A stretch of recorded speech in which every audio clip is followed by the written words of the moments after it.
Hello there, my name's Cece and I love The Sims. I love to play it and I always fall back on it. It's always been my favorite game. And I started to make some videos on TikTok and I had a lot of fun doing it. I've been uploading some of the shorts from TikTok onto YouTube Shorts, but I found that Instagram and YouTube have a strict 1 minute rule when it comes to shorts. And my TikToks are just getting longer and longer lately. I really love The Sims and I just end up not wanting to cut anything out of the videos. Since it's just getting longer and longer though, that brings me to here. I've been getting good feedback on it, and I thought maybe it was time to make a move and go across to YouTube and see if there's any interest for longer formatted videos. So, if you're watching, then today we're doing a speed build, base game, and Lovestruck only. So, before I got started on the exterior, I took a little look around to just see how things were structured in the town to try and make it so it would blend in. And I really quickly noticed that there wasn't much of those bright, colourful new wallpapers for the exterior. I mean, I get not everyone's going to have their house bright blue or green or something, but I wanted to see more of it, so I decided to use those bright wallpapers on this house. Trial and error brought me to this bright blue, which I really loved, but I also wanted a more muted tone for some other walls so it's not so in your face. So I went for this beige kind of tone. I was trying to keep the structure as similar to what I was seeing around. But once I got started here, I realized how tiny the windows are that came with Lovestruck. All of them are so small. I mean, these ones are cute and vibrant. They're a vibe, but they're very small. And I was definitely going to need to pile them so I had more than one next to each other in most places just to bring some more light into the area. I also really was hoping for a door I could use for a balcony here, but it was kind of impossible with what I had. It was either really large double wooden doors or rounded doors, but there was no rounded windows. So there was nothing to make it blend with the exterior. Everything was sharp edged, which meant I felt like the balcony doors had to be as well. But all of the base game archways are really quite short, even on a small wall height. So I really wanted to give the illusion of there being that sharp edge around the balcony while still using these really big rounded arches that we got with Lovestruck.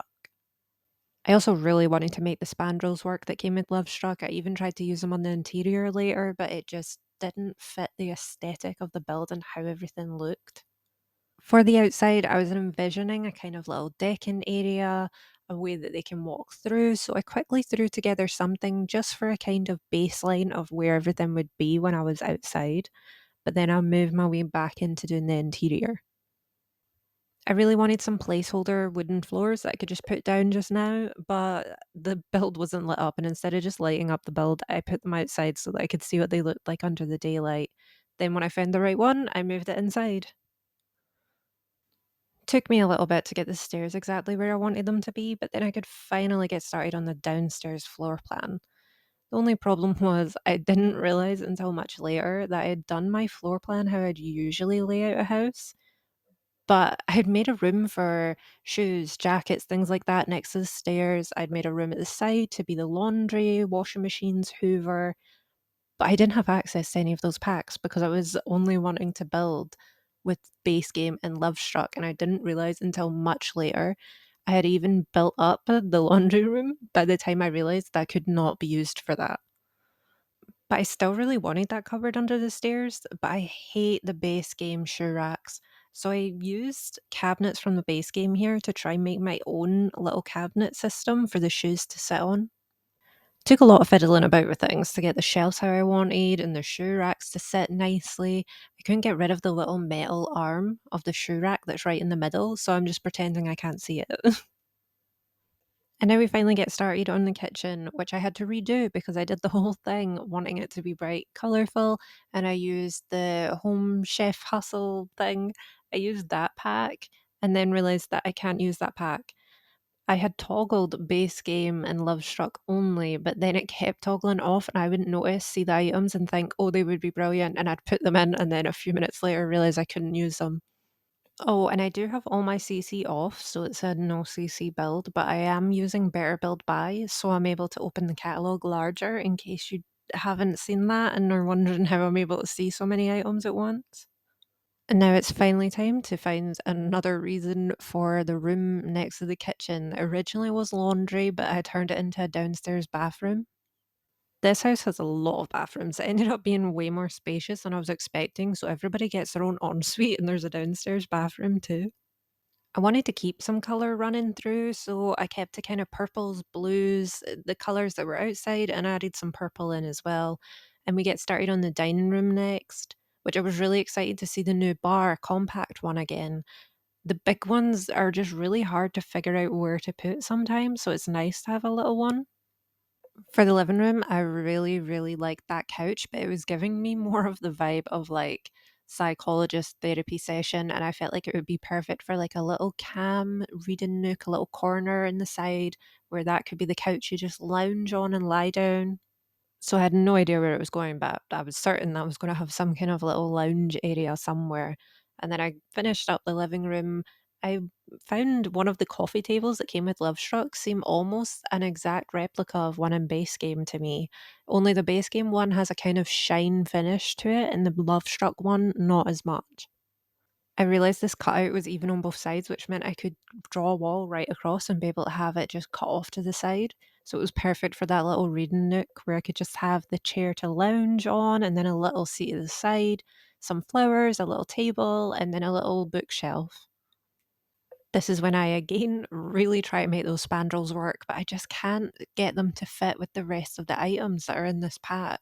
The way the houses were styled outside and even some of the things inside for furniture, none of it really felt fitting for these spandrels, so I had to go with those Archies again. Now, I wanted a little activities corner. I would have loved a piano, but there's no upright one for base game that I could see, and it would have taken too much space. So I did start doing this little activities corner, but then everything felt like it was a little bit out of place, and I ended up deciding that it really needed its own room. And I wasn't sure if it was going to block too much space and make things feel kind of crowded to come through to the living room, but I ended up going with it.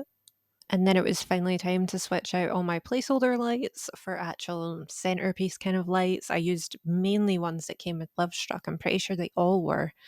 But I do use this trick because I found with pretty much every pack, all the lights that come with them are not that bright. They barely light up the room or they have a spotlight feature. So instead, I get the smallest one of the spotlights, I size it down, and I hide it inside the metalwork of the light. Usually, if I can find a pattern of like a little circle where it's been screwed into the ceiling, the kind of effect that it's supposed to have, I will try and slot it into that so that you can't see it at all when you look at the light. I don't know if other people do that and it's an obvious trick, but I've not really seen many other people do it. But it's the only way I get my builds to actually feel more lit up and bright while there's still the nice lights in them and not just spotlights. I got started on the wallpaper and I was committed to the theme, so everything was purples and blues, and I added in some wooden tones as well. I tried to make the new tiles work, but at this point I'd been building for like an hour and I did not have the brain capacity to work out how to use the pattern. And I just was like, you know what, it'll be the easiest, simple version of it that I can do. Because I realized I'd have to move all of the kitchen furniture out of the room and then I'd have to style all the tiles, try and find what the pattern was meant to be, then move everything back in. And I thought, we will just use the simple pattern. And then it was finally time to do the garden, and I tried to use that fence that matches the spandrels, but it for some reason didn't feel fit in there. But I ended up finding a way to use it later, so I put hedges in to cut off all the areas I wanted, threw together a little flower bed, sorted the deck in, and then moved on to the next area of the garden. I don't know why it took me so long to just pick a standard tree, but next I got started on the pool area, and I'm only realizing now that I'm editing and doing the voiceover that I missed the perfect opportunity to put in a round pool. I mean, they shipped with this pack. They're practically for this pack. So I don't know why I didn't think of it at the time. I just completely forgot that round pools were even a thing. So it has a standard square boring pool. Here you see me finally find a use for those fences. And then I discovered that it came with some swing sets. And I randomly decided the moment I saw them that this household now had kids. I put in a barbecue and then got started on the area next to the pool. And I originally thought about putting tables and chairs there, but I didn't want this to be the area everyone sits around to eat and chat. I wanted it more the calm lounging area, so I swapped that for loungers and some flower pots as well. But then I decided the decking can be the little party area where everyone gets together, they can sit and chat, it's where they can eat after they've cooked off the barbecue. And then I got started on putting that swing set in.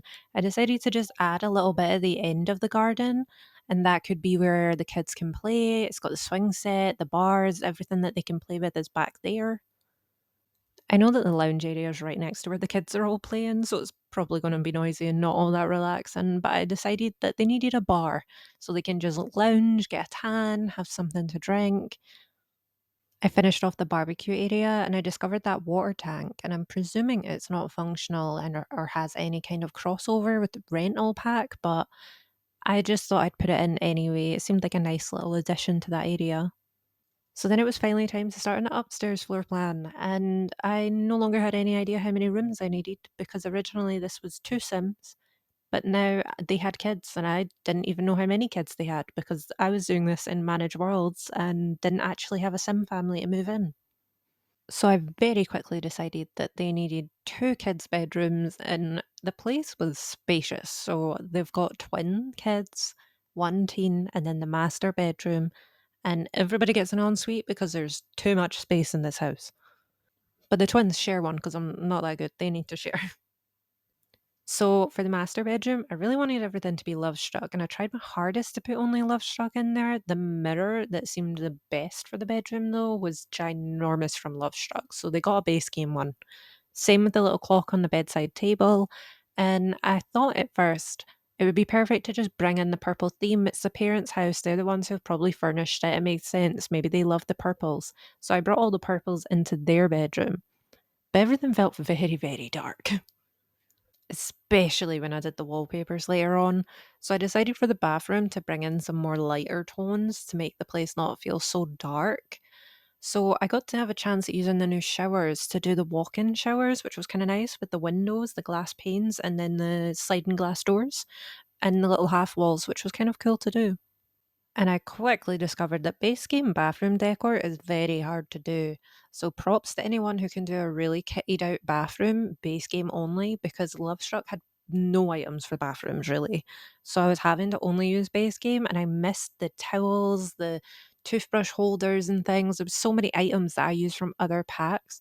There is some toothbrush holders from base game that I was able to use, but I definitely missed a lot of the clutter items. And I did lighten up the master bedroom a little bit because it still just felt too dark. And then I moved on to the twins' bedroom. I think kids' bedroom's quite easy to decorate because you just need to have their beds, desks for them to do their homework at, toy chest. I put in some clutter items on the walls, things that are a bit colourful, those balloons, little cork board that seems like they're pinning up tasks or homework things they need to do. I also use toys as clutter items because kids leave everything lying. Finally, time for the teen bedroom, and somewhere along the way, I decided the twins were two girls and the teen was a boy. And I decided he liked fitness, exercise, because I really wanted to use the new decoration as the weights on a rack. That was the entire inspiration for his bedroom, and the reason I even started putting fitness things into there. But then I completely forgot to even use the rack. And it's only later when I'm doing the hallway I come across it when I'm looking through decor items, and I realised I never even put it in there. I promise he will eventually get the rack that was the only reason his room was even decorated that way. But then I got started on the outdoor areas and put in an easel, some seating areas, and got it all sorted outside because I completely forgot the hall existed and I thought I was completely done at this point. And then I come back inside and I do the hallway. I definitely miss my clutter items. The way I usually do a haul, I could not do here. I definitely was struggling having only base game and Love Struck. But I managed to make it work, and I really tried my hardest here to put this rug together. I wanted a longer rug that was wide though, and I spent so long trying to get this to be seamless, but the shadowing on the edge made it impossible. And it was only after I'd tried for way too long that I remembered there is a bigger version of this rug, so I just had to get the bigger version and size it down, and it fit perfectly on its own. So that shows just how little I use base game items because I could barely remember how many items there were. But finally, it's time for wallpaper and we're all done. I do off camera randomly chuck in some landscaping, just the odd tree, some rocks. It was the tree that came with this pack, just randomly around the lot so it doesn't feel so empty around the house. But other than that, we're completely done. And this is my first ever speed build. Base game and Lovestruck only. I hope you had as much fun watching as I did getting to build it. Alright, let me know if voiceovers are great for these or not, because this is the longest I've rambled for a video, but thanks anyways, and I hope I see you in the next one.